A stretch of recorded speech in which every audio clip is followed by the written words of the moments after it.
যুদ্ধে যাওয়ার জন্য যোদ্ধাকে পাগড়ি পরানো হয়েছে, খতমে বুখারীর জন্য পাগড়ি দেওয়া হয় নাই।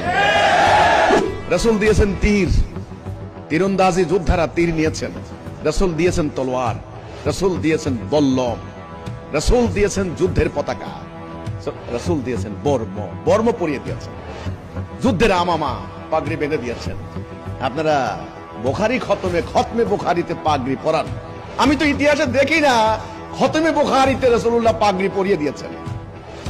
আমি দেখি রাসূলুল্লাহ সাল্লাল্লাহু আলাইহি সাল্লাম উসামা ইবনে যায়েদের নাম ধরে ডাক দিলেন। রাসূল বুঝতে পারলেন তিনি আল্লাহর কাছে চলে যাবেন, বলেন উসামা বাইর হও।